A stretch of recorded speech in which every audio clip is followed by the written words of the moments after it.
Good evening, friends. Welcome to this special edition of ISW Health Talk on Rheumatological Diseases Awareness. The rheumatological diseases are medical conditions when our immunity starts working against our own bodies. As we all understand that nature has bestowed us the immunity to act as a defense against numerous pathogens that cause diseases, the condition of your protective immunity going rogue and harming you sounds quite a rare situation. But it's not that rare. In India, around 2 to 3% of people are estimated to be suffering from some rheumatological disease. In absolute number, it comes to over 4 crore or 40 million people. To put it in a better perspective, you can understand that the number of people living with autoimmune diseases is twice the size of Delhi's population. More concerning is the fact that many people are not even aware of their suffering conditions. Many of you would have certainly heard about some of these rheumatological diseases or may even have someone near and dear living with them. Some of the most common are or commonly heard are rheumatoid arthritis, osteoporosis, osteoarthritis, among many others. Though rheumatological diseases can affect all age groups, including children, they usually have affected more women than men. And once they hit the women of the family, it affects the whole family. This makes it highly critical that people are made aware of these diseases that severely impact the quality of life and cause immense pain and chronic suffering that lead to many complications if not treated early or on time. To bolster the awareness of these diseases, the Indian Rheumatological Association has declared the month of April as Rheumatological Disease Awareness Month. And as this particular month is dedicated to rheumatoid diseases, awareness draws to an end as we are almost at the end of the month. We at ISW Council is happy to host this special ISW talk with the luminaries of rheumatological care in India, who will help you know everything you must know about these ailments and how effectively we can treat them, and many challenges which surround this health issue. So let me welcome our esteemed panelists today. We have Dr. B.G. Dharmanand, Senior Consultant of Rheumatology at Vikram Hospital in Bangalore. Dr. Dharmanand started the first department of rheumatology at Manipal Hospital, and at present, he is the President of Indian Rheumatological Association, IRA. We are also happy to have Dr. Chandrasekhara as Medical Director of Chandray Rheumatology and Immunology Center and Research, a renowned rheumatologist and immunologist with over 20 years of experience. Dr. Chandrasekhara is the President-elect of this organization, IRA. Dr. Aman Sharma, we have with us, Professor. He's a professor at the Clinical Immunology and Rheumatology Services, Department of Internal Medicine, Postgraduate Institute of Medical Education and Research, PGI-MER, Chandigarh. He is the founder of Indian Vasculitis Registry and also current secretary of IRA. And we are also having with us today Dr. Vinod Ravindran, who is a renowned rheumatologist from Thiruvananthapuram. Today he is joining us from UK and currently practicing at National Hospital Kozhikode, Thiruvananthapuram. He is the secretary-elect of this organization, Indian Rheumatological Association. So thank you all our esteemed panelists today for joining us on this a very important talk. And more important than this is your decision to and your initiative to make month of April as the Rheumatological Disease Awareness Month. So let me begin with Dr. B.G. Dharmanand. Dr. Dharmanand, you are the president of IRA. I have been seeing that IRA has been on the forefront of taking the awareness of rheumatological disease to the people, doing multiple activities, initiatives, and all. And this one, which is celebrating or observing the month of April as a rheumatological disease awareness month, is definitely a very critical and important step which you have and your organization has taken. I would like to begin with that, with a little bit more information about what is the, the actual burden of disease when it comes to rheumatological disease in our country, and what are the, what is the, different diseases, what are the, maybe the distribution, as I, kind of pointed out that they tend to, impact more women. So, overview of this challenge which our people, face in our country. Thank you for making this event happen. And fundamentally, I want to tell few things to help us understand what rheumatological diseases are. There are a lot of musculoskeletal conditions. The musculoskeletal conditions which are due to trauma and injuries are generally considered orthopedic diseases. Musculoskeletal disorders which occur due to an autoimmune process are generally considered rheumatological diseases. And also many rheumatological diseases affect many other organs apart from joints and bones. So we have rheumatological diseases affecting the kidneys, affecting the eyes, affecting the lungs, and multiple other organs. So rheumatology is a specialty which deals with multi-system autoimmune diseases, along with other musculoskeletal, non-operative musculoskeletal disorders. So this would be the broad outline of this specialty called rheumatology. So if you look at the population, up to 2% of the population, 2 to 3% of the population may be suffering from autoimmune rheumatic diseases. Of that, the most common is rheumatoid arthritis, which many of us know, many of the public also would know, as an arthritis which can affect multiple joints, can cause deformities, occurs in the middle age. Probably it's the most common cause for disability in the middle age. In childhood, the disability is due to birth injuries. Old age disability is more due to stroke and osteoarthritis. In the middle age, if somebody is disabled, it is very likely to be due to an autoimmune arthritis. Apart from rheumatoid arthritis, the diseases like ankylosing spondylitis and spondyloarthritis affect men much more than women. Most of the other autoimmune diseases occur in women. And when an autoimmune disease affects the women in her prime age, it affects the entire dynamics of the family. And if a mother of the family is affected, and the children will not get a mother which they deserve, and she will not be able to perform her duties as a mother to her full capabilities, the entire dynamics of the family changes. For example, the family may not go for a tour or a trip during their summer holidays with the kids because mom is deformed or unable to climb a train or climb a flight. So this is the plight of rheumatic diseases. And rheumatology is a new specialty in India. It is only 20-25-year-old compared to other specialties which are more than 50 years old. That is the reason the public awareness about the rheumatologic diseases is slightly low. And even the doctor community have less information about this disease. So the gap between the diagnosis and the time between the diagnosis and when they reach the rheumatologist is quite high and quite long. It's more than 1 year, 2 years in an average. So this would result in loss of the crucial window of opportunity where we can make a huge difference.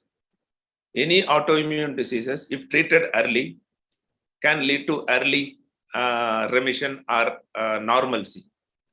So there's inflammation. If it stays in the body for long enough, will lead to damage. Once damage happens, it is permanent.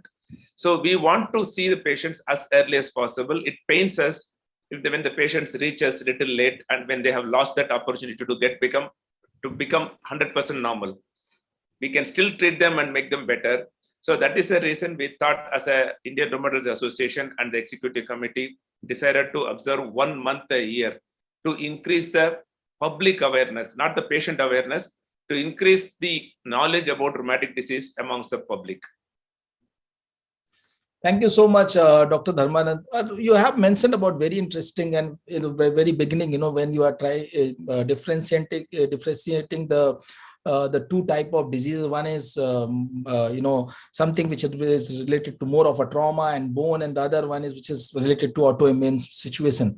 Normally, the tendency is when you are, having a joint pain or, something which is, to do with joints, people plan to go to orthopedicians and, orthopedic hospitals. So let me ask Dr. Chandrasekhar. Dr. Chandrasekhar, what are those, differentiating aspect, or maybe, unique characteristics of rheumatological diseases that people should watch out for before they, when they decide that whom to consult? Because the normal course of action is that people, go to some orthopedician for that. And I think maybe that is the one of the reason that we lose this very important window of opportunity of treating rheumatological diseases early. Sir, you are on mute. It's a very interesting question. It's quite often, it's very difficult for anyone to say when you have a pain, who is the best person to go. For example, if it is a simple chest pain or a pain around the tummy, you don't know whether to go to a gastroenterologist or to a cardiologist, because pain can happen in the same place for the same reason. But at least in rheumatology, there are some signs which almost tells that this need to be attended by a rheumatologist. For instance, if an individual has a joint pain, which is slowly progressing or progressing over months together without a previous injury to the joint or previous injury to the place where there is a pain, or pain in more than one or two joints where there is no injuries, or even in a single joint where it is going on accumulating fluid and disappearing, getting swelling, getting pain, and going off and on, these kind of things are best treated or managed by the rheumatologist. Next most important thing which one has to observe is, in the pains which are secondary to the rheumatological disease, there is a little different relationship what you see in relation to the structural problem. When I say structural problem, because of injury, if there is a tear or if there is a broken bone, in the broken bone or injuries, the pain is more when the individual put the pressure on that particular areas. Say you have a knee injury. So if you put the pressure, if you try walking on that joint, it starts hurting. In an arthritis disorders of autoimmune nature, first few steps it may be painful. As you start walking, the joints which was otherwise painful starts getting relaxed. You feel little better.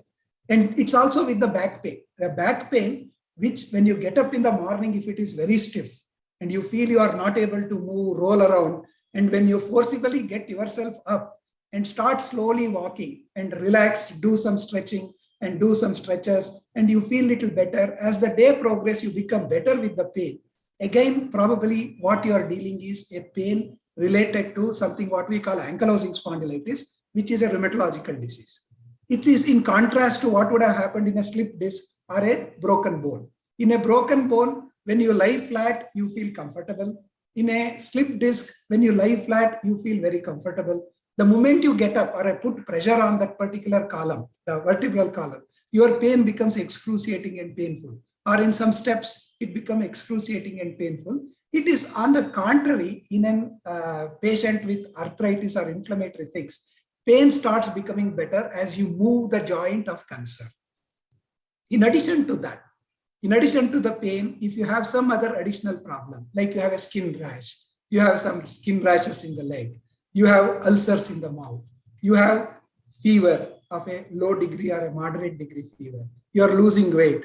If there is a loose motion or any other symptoms, you had a urine infection a couple of weeks before and you start developing arthritis. You had fever for a couple of days before and you start developing joint pain arthritis. Usually these are the situations where one should suspect more to be a rheumatological disease. It's a straightforward deal. You had fallen from fallen down, you have dropped down, you met an accident, your knees are paining, your joints are paining. No second question. Most of the time, it is a structural damage, which is best managed by the surgeon, the orthopedicians. If it is a non-structural injuries, which is caused by, and symptoms are little different from what it is, usually is the place where one should think of a rheumatological disease and best managed by the rheumatologist. So that means all pains in joints and bones does not need to be, kind of treated by an orthopedician. If you start feeling pain without any I think a specific reason, any trauma, any injury, it can be a suspected case of rheumatological disorder, and one should definitely try to go for a rheumatologist. So thank you so much, Dr. Chandrasekhar. Dr. Sarma, Dr. Aman Sarma. So there are multiple type of rheumatological disorders, and you have kind of specialized in some of them particularly. What are the if we want to understand that the kind of composition of this disease burden, which Dr. Dharmanand also highlighted, that about 2 to 3%, which is quite a big number. What are the key diseases which are impacting more people in our country, and maybe is it having something to do with the demographies and then the specific lifestyle and all that? I think thank you. This is a very important question again. And I think some of these things have been highlighted and clarified to some extent by Dr. Dharmanand. They set the ball rolling, and Dr. Chandrasekhar also. So if we decide, if we divide it into diseases which cause joint disease, which a lay person calls arthritis, there can be various causes of arthritis per se, and the commonest of them, as Dr. Dharmanand said, is rheumatoid arthritis, which affects around 1 to 2% of adult population, which you can imagine if we have 135 crores. So how many patients we will have in our country of just one disease alone, which is rheumatoid arthritis. Then there are other types of arthritis, which is like psoriatic arthritis. Then there is reactive arthritis, which affect the peripheral joints more. Then there can be arthritis of the back, which Dr. Chandrasekhar alluded to, which is ankylosing spondylitis. Many times in young individuals, people believe that it is within inverted commas, disc disease. It is actually not a disc disease. It is an inflammatory disease of the joints of the pelvis, which we call as sacroiliac joints, which presents with ankylosing spondylitis. So these are various types of arthritis. And there is another group which we call spondyloarthropathies, where there is a joint involvement, both back pain and the peripheral joint involvement in IBD, which is again a gastrointestinal disease, but it affects the joints. Then there are a whole range of connective tissue diseases, like the prototype is SLE. We are going to celebrate Lupus Day in May. It is a disease of the young females where there is a skin rash, there is arthritis, but there are problems in the blood. There can be anemia, there can be other problems in the various tests in blood, but then there can be multi-organ involvement. Generally, it can involve the kidneys, it can involve various other organs like lung, heart, and all that also. There are other connective tissue diseases like scleroderma, which also affects females more, where there is a skin which is hidebound. There can be arthritis, and there can be severe involvement of the lungs and heart. Then there is a muscle disease, as was told beautifully previously, which can have the weakness of the muscles. Many times these patients, as these are subacute kind of disease, the patient go from one place to the other, they go to the neurologist, and they eventually end up coming, if they are lucky, they may end up coming to a rheumatologist, where then there is a different spectrum of these inflammatory muscle diseases also. I'm just telling you one of the prototypes, and then there are various subtypes of these diseases also. And then you have Sjogren's syndrome, where there is dry eyes, dry mouth, there is joint disease, there can be nerve damage, and there can be various other organ system involvement also. And then there are diseases wherein the blood vessels get inflamed, which is called as vasculitis. So again, there are various different types of vasculitis, a large vessel vasculitis, a medium vessel vasculitis, and a small vessel vasculitis. So as you would say, I'm just giving you a brief, broad overview beyond the subclassification of which there are different diseases. You have to make an exact diagnosis, because the treatment in many of these is different from one to the other. So for a lay person, for example, it might only mean arthritis, but that arthritis, if it has a skin rash and a joint involvement, it might be SLE. It may not only be just arthritis. If there is a joint disease along with lung hemorrhage, renal failure, it might be a vasculitis. So that is why seeing a right doctor is important. And who is trained to, physicians who are trained to tease between these things, pick up these soft pointers, whether it is a milder version of a disease, or it's a severe version of a disease that requires a short-term treatment, or it requires an aggressive, quick treatment. So that is where the rheumatologist's role come into play. And that is why seeking help from a rheumatologist is very important. And that's why our president, sir, and otherwise, I think it's taken a call to, and the IRA has taken a call to have this entire month dedicated to awareness of various rheumatological diseases and the role a rheumatologist can play. And I think I've answered. Yeah, absolutely, Dr. Sarma. Dr. Vinod Ravindran, Dr. Ravindran, as Dr. Dharmanand and Dr. Chandrasekhar also highlighted that, this rheumatological as a specialty is not very old in India. It's 20, 22 years. Even when I speak to, some of the people and then, kind of sometimes feel that this may be a possible, because maybe it's about, being aware about the diseases. People don't even actually know that there is such specialty available also, because which is called rheumatologist and immunologist kind of thing. What is the normal, how is the pathway for the patients? So if the patient is going to, let's say, a neurologist or a dermatologist, maybe for rashes, or maybe to an orthopedician for joint pain, what are the key, kind of tests or something which are being done or should be done at that stage to understand that it may be an autoimmune problem? And is there an easy pathway available for referral, that a patient can go from an orthopedician to rheumatologist faster? Dr. Vinod, you are on mute. Sorry.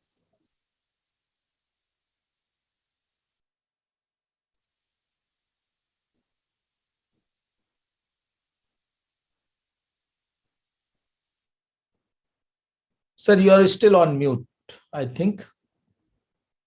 Oh, I think there is some connection problem with him. Okay, so Dr. Dharmanand, would you like to enlighten on that? How easy it is, or what kind of pathway is available? See, in our country, there is no easy referral pathways. So unfortunately, the patient would go to the nearest doctor. It can be their family doctor, or if they perceive that it's a joint problem, they may reach the orthopedic surgeon. Yeah, you can go ahead. I was trying to cover for you. Yeah, thank you. Thanks for doing that. Yeah, so I'm a rheumatologist based in Calicut, that is Kozhikode in North Kerala, not in Trivandrum, which is down south. Sorry for my, Yeah, no problem. So I think this is an interesting question. So so as such, what could be, let's say, what could be an ideal pathway? That is probably, the first question to tackle. So an aware patient, an aware population is, I think, the key, what we had talked about. As Dr. Dharmanand said, we have to raise the awareness about various types of rheumatological diseases at the population level, similar to the degree which exists for diabetes and hypertension. So people are very much aware of the symptoms of diabetes and of high blood pressure. So because of this awareness, as soon as they have symptoms, there is not going to be any substantial delay in seeking appropriate medical attention. So the focus is all about raising the awareness about various rheumatological diseases at the population level. But let us say if a person has got, symptoms and signs of rheumatological conditions. Now, because the numbers of rheumatologists in our country is not yet, optimum or adequate, the primary attention would be given by, a primary care physician or a physician or even orthopedic surgeons. And this is not a bad thing at all, because they, as clinicians, they should be able to sort of appraise the person about their signs and symptoms and run some of the important basic tests and at least start some form of treatment, which is also important because let's say with painful joints and inability to walk, how the person can go and see a rheumatologist, which might exist, who might exist in a different part of the city or even a different city. But there are no established pathways of referral in our countries as such. So to give you an example of what happens in the country where at present I'm sitting, that is in United Kingdom, a person who has symptoms of, let's say, any rheumatological symptoms is seen by, a primary care doctor in the community. So basic assessment follows, blood tests are done, or whatever, relevant inputs are sought. And if it is felt that this patient has got rheumatological problems, the patient is referred to the secondary care, which is rheumatologist. So, but in India, where, these type of pathways are not existing at this moment, it is important that we empower both the population in terms of the required knowledge about rheumatological conditions, and also help our colleagues knowing that, a rheumatologist like we exist, and we are here to help, the patients in their journey in terms of, appropriate management of their rheumatological conditions. So I hope that answers your questions. Thank Absolutely, Dr. Ravindran, and it also highlights an important point, as you mentioned, and I think that is the situation for many of the other specialties as well.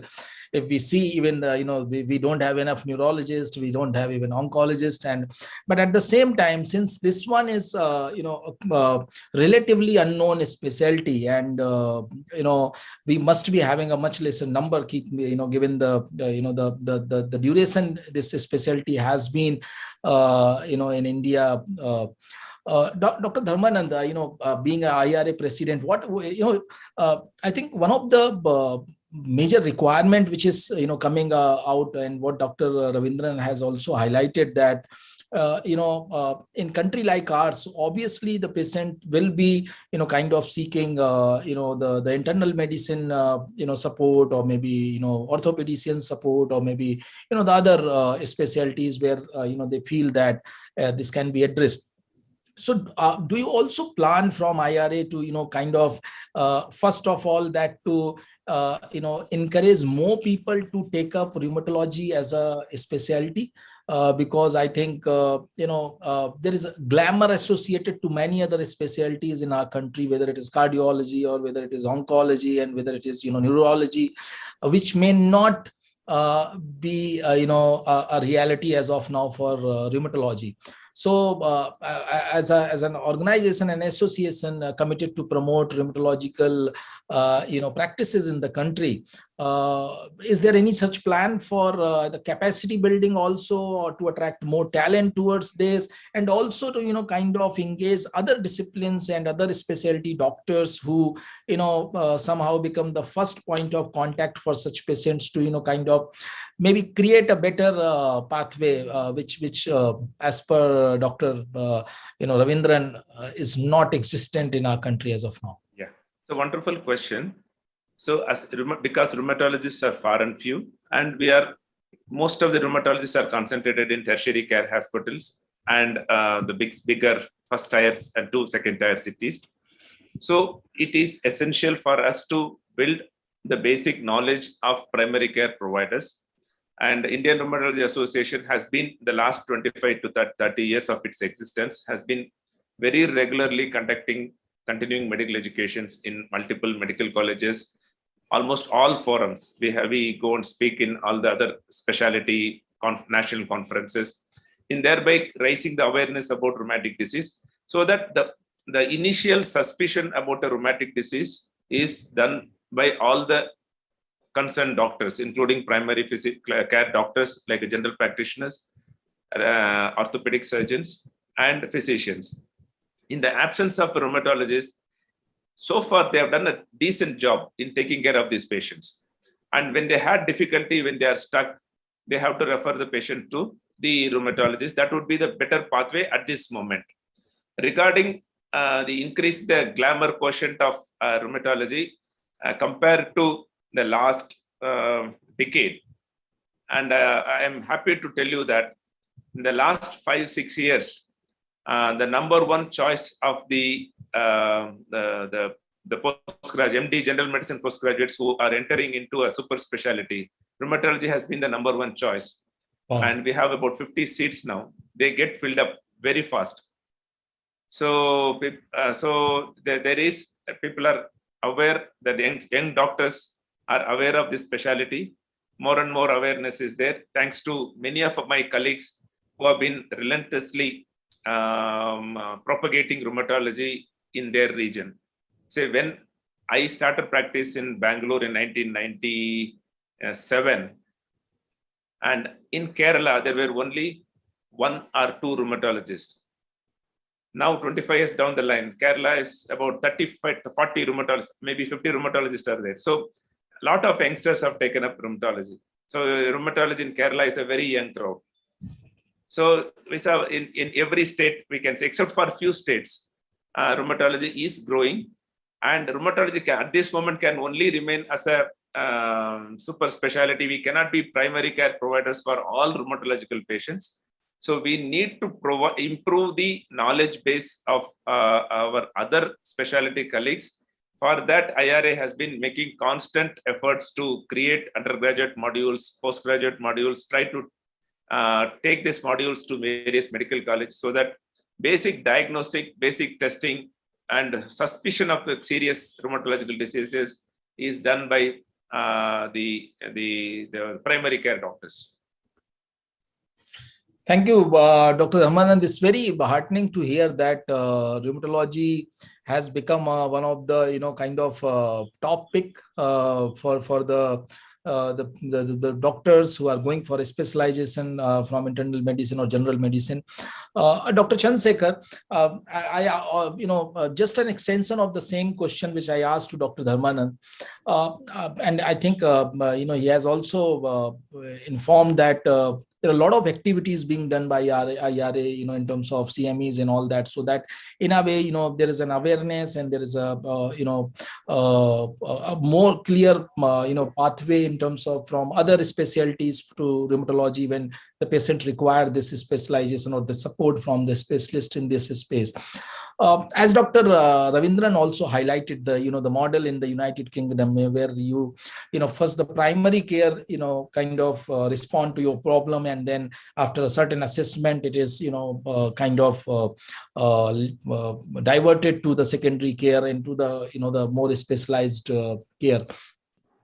Is there a need of, a training, capacity building and educating, professional in our primary care infrastructure, and especially the public health, system of our country? How equipped they are? So if I, as a patient, or somebody from my family as a patient, and I'm talking about from, the rural point of view, and the cities which, or the towns which do not have such a, elaborate health system available and primarily dependent on the government system. Will they get the similar kind of pathway? The professionals and our public health system are equipped with the information and awareness to, kind of identify, spot the, the symptoms and signs, and then kind of, lead to the patient to the right, or refer the patient to the right specialist? Or is there a possibility for IRA to, kind of play a role into that and help enhancing this scenario? Yeah, I think Dharmanand has partially answered the question. The question is, it is both yes and no's. See, actually, when I started my career as a rheumatologist in Karnataka, with few of us being around, first thing I did was to check out the basic fundamental knowledge of the primary care providers across the state. Especially, I focused more on the medical colleges. How many of the primary care providers knew about the rheumatic diseases, possible varieties of rheumatic disease, how to handle the rheumatic disease at primary care? The answer was very disturbing. More than 90% of them were not aware that there is a way forward in the modern medical care with reference to rheumatic disease.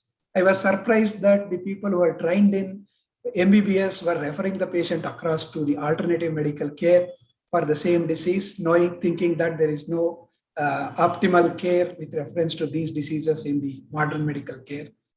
So the scenario has changed. I think at that point of time, both IRA and some of us individually took the responsibility of educating the primary care doctors, which includes both the private practice as well as the medical professionals engaged or employed in the government institutions.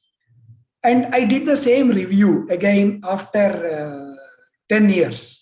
That is somewhere in the 97 again, in 2007.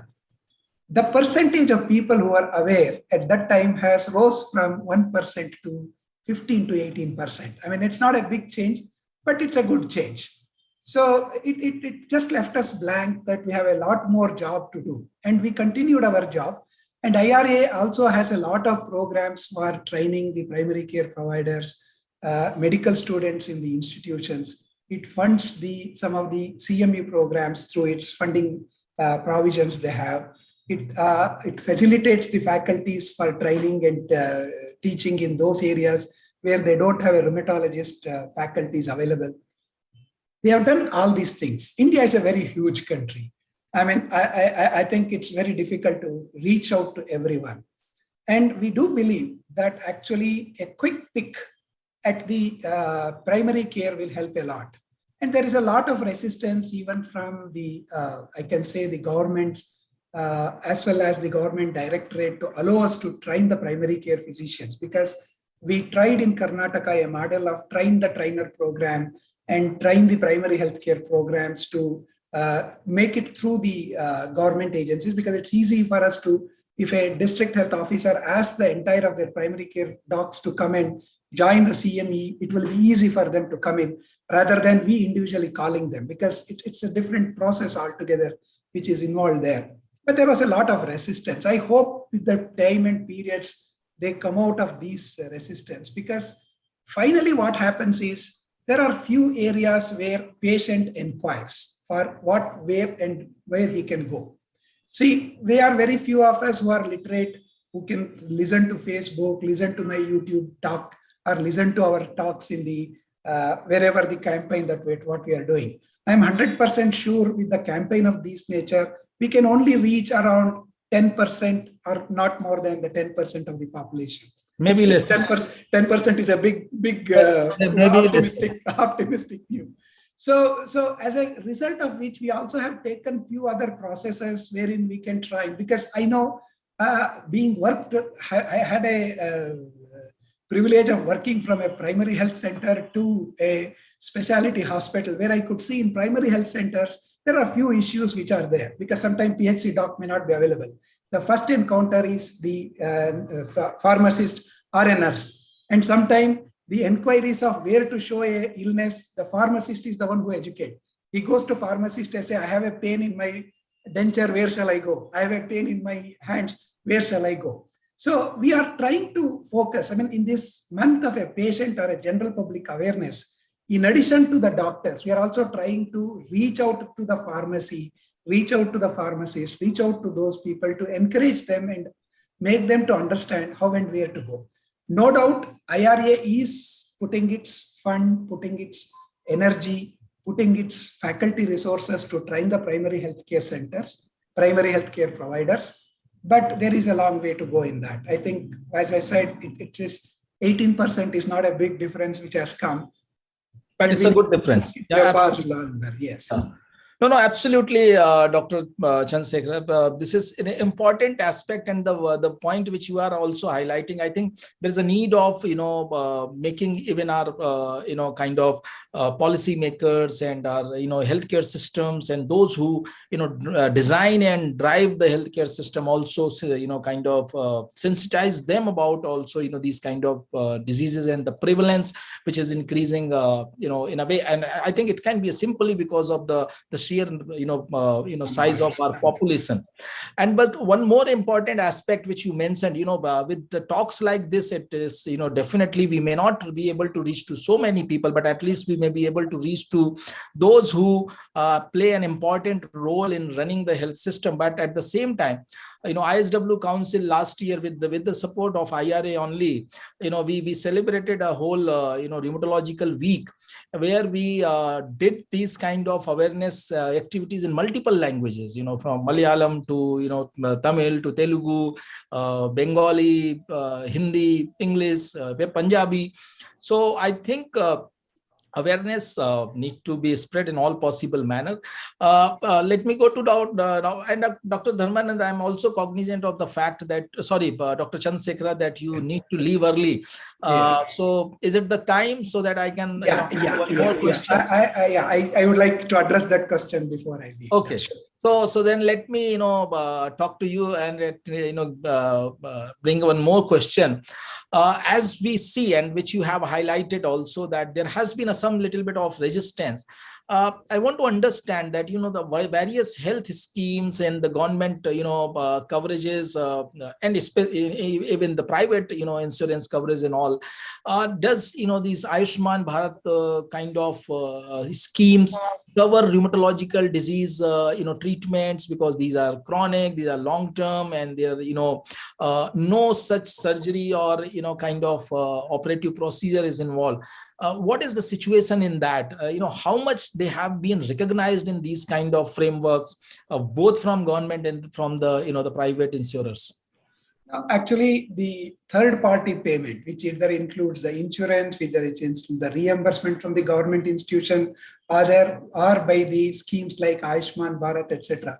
Somehow, unfortunately, all the rheumatologist patients are left over. So the concept and the problem that looks to me is 15 years or 20 years back, the treatment of rheumatological diseases was not really that good. I mean, we also know, because we have spent 25 years, the early 5 to 8 years, the number of medicines, drugs that were available, the outcome of these diseases were not that great as it is currently today. Currently, we have got a lot of new generation drugs, what are called biologics, what are called other interventions which are available, which has really changed the course of the disease. The disease where earlier we used to talk of pain relief, now we talk of a remission. Remission, what I mean is, patient completely gets out of the disease and we can reduce the drug, reduce the dosage, change the way he lives, and the way his deformities, disabilities can be brought to zero. That is the current state what are there. Unfortunately, all these drugs are very expensive. One biologics, if someone has to take for a rheumatoid arthritis, it approximately costs him somewhere between 80,000 to 3 lakhs, depending on the preparations and the brands. Systemic lupus erythematosus, if I have to go with biologics, or if the renal involvements are there, the treatment care of these patients goes in lakhs, runs in lakhs, and it needs to be sustained for longer time. And in vasculitis, I think the same treatment. But unfortunately, all these good things have been categorized as chronic disease and disease of no cure or no care. And that has resulted in complete lack of coverage of these diseases by any of these third parties. We were trying to emphasize, sensitize the government and policymakers. It has reached little, but not beyond a certain point. Because some states have tried to cover the biologics treatment, and most of the states have not. Central government schemes are still not covering. Insurance absolutely says no to any of these diseases being covered. If a patient declares this disease, sometimes it is so unfortunate, even some unrelated problems are also tagged to this and they refuse the coverage of insurance. I still remember a few cases, a rheumatoid arthritis of mine who met with a fracture, and the insurance company say, you had rheumatoid arthritis, so your fracture cannot be claimed. I mean, it is very unfortunate that the rheumatology diseases has been taken as a negative point to disqualify for giving the insurance coverage. I mean, this somehow we need to make people be aware, policymakers to be aware that things are not what it was 15 years before. There are medications and drugs which are fairly expensive, which can really change the course of the disease and the way the patient can live. And it is, and what we feel sometimes is the patient who can afford, who have money, who has things, he can take the same drug. A person who is poor otherwise cannot. See, this is one of the social injustice. I call it as inequality in access to the treatment. And that a government has to take care and a policymaker has to take care so that it becomes equally access to everyone who suffers. This disease is not a disease of rich. Even a poor guy with a zero income to a person with billions of rupees can suffer with this disease, and it's uniform.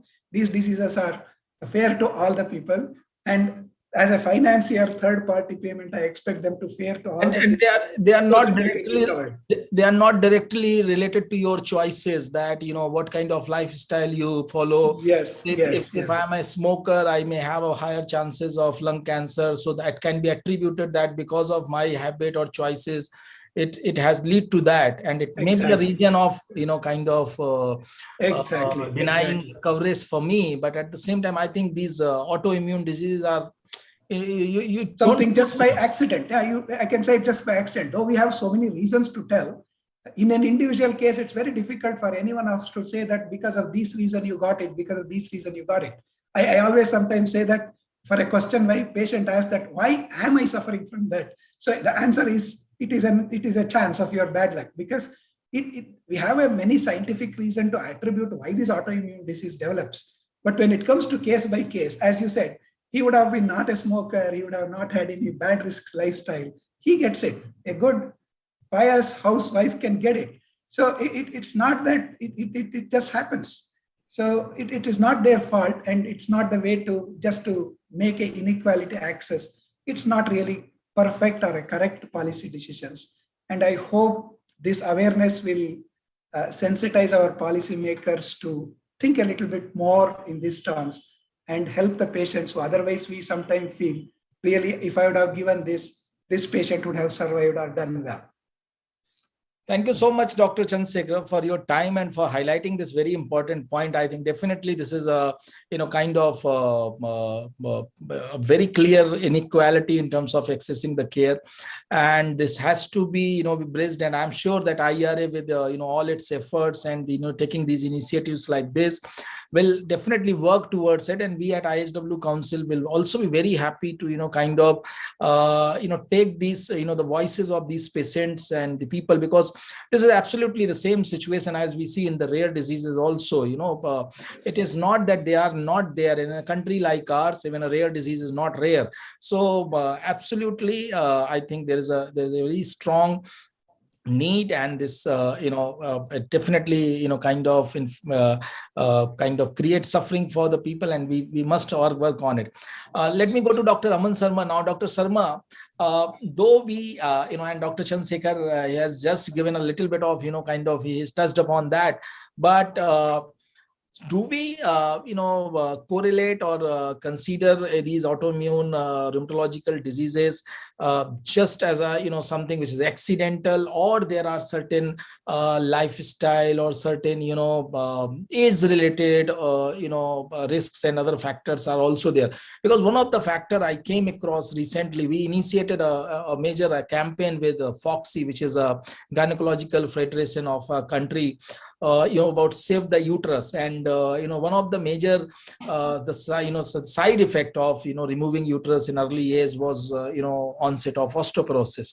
Now apparently it is related to rheumatological problems also, maybe hormonal disbalances and something like this. So if these are the regions contribute to it, or it is completely accidental, who are at risk in this? Actually, it is not completely accidental as such.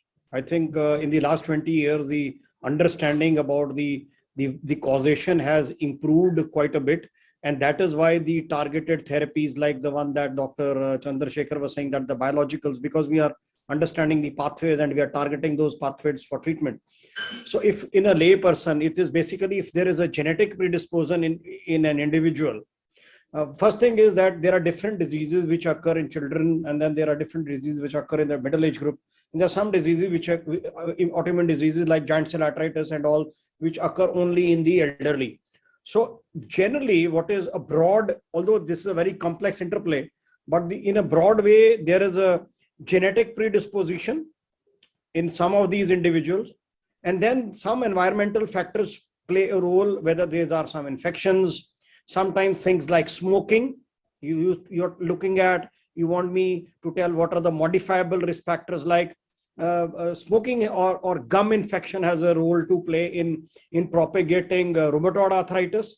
So those are the interventions which are at a very early stage. But if we intervene those stage, perhaps we might be able to interrupt that path towards the development of the disease.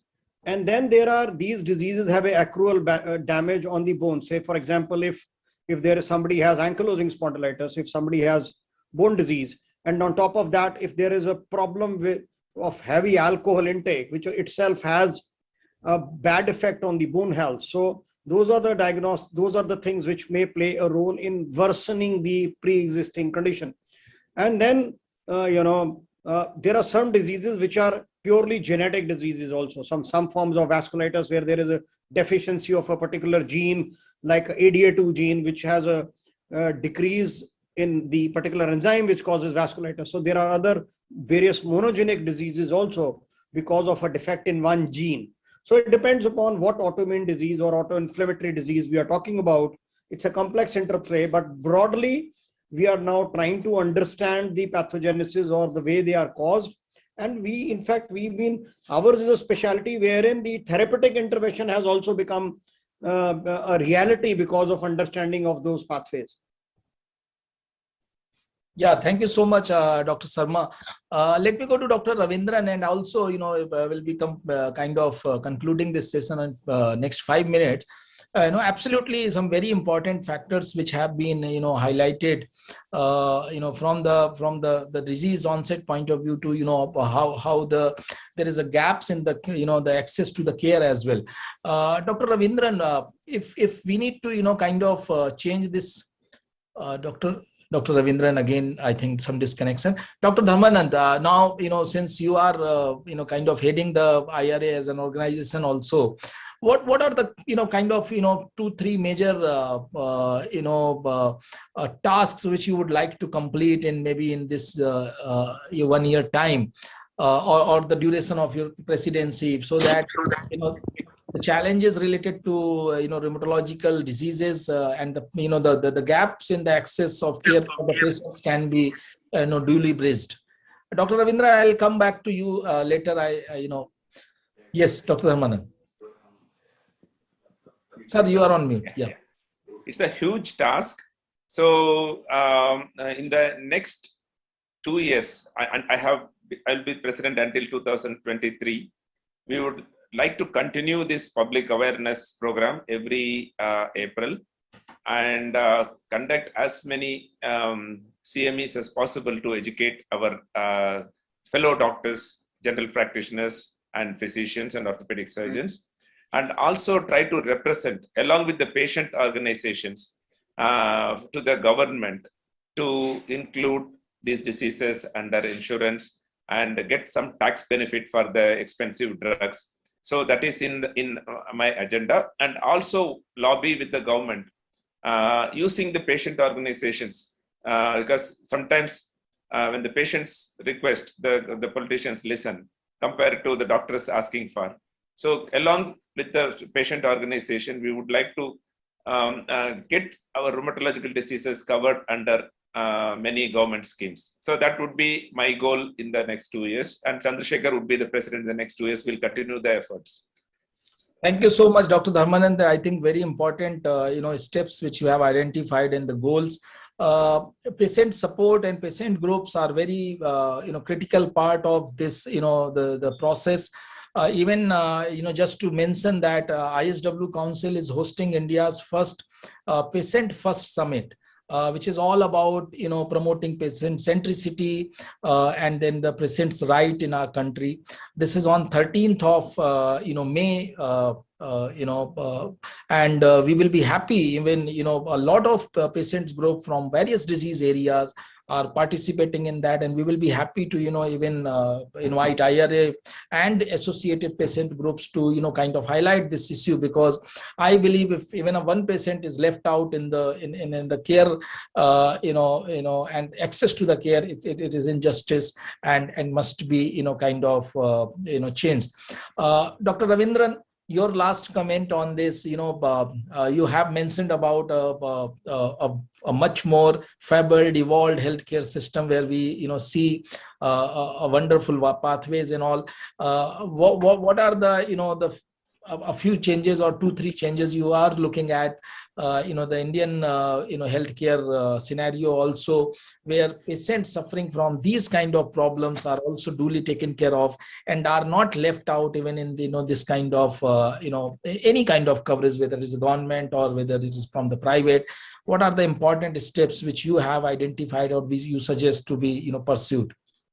Yeah, I think the one thing for which we are in total agreement is that we have to appreciate that, it has to be a patient-driven, or you can say patients need-driven system of healthcare provision. So what we want is we want patient to be at the center of, this seeking of medical help.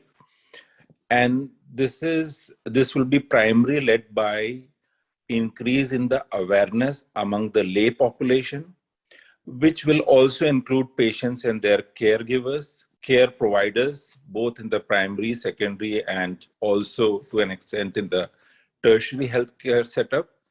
So in India, if you look at the practicality, probably this system where, it comes from the patient's needs in terms of, seeking medical help, is probably at the center of the whole thing. And this is why, it was decided that from this year onwards, every year in April, we'll dedicate an entire month to raise the awareness about various rheumatological conditions among the lay public. And we sincerely hope that this will percolate into other sort of, subgroups and groups of population, including the people who are at the helm, policymakers, and other stakeholders. Thank you. Thank you so much, Dr. Ravindran. So, but with this, I would like to conclude this, a session, a wonderful session, to highlight the prevalence, the challenge which our country, our people face in terms of rheumatological diseases. The burden is quite massive. 2-3% of the population is a massive burden, and I'm sure that the challenges which all of you have highlighted in terms of which these people face need to be definitely kind of taken care of and addressed as soon as possible. And I'm sure that the IRA's this initiative of enhancing awareness, working with the government, working with the patients group, is going to bear those fruits. And we will be seeing a situation where people suffering or having rheumatological disease will have a very kind of easy and the quality care pathway and access with this. And we at ISW Council are committed to take up any issue which kind of impact people and their health.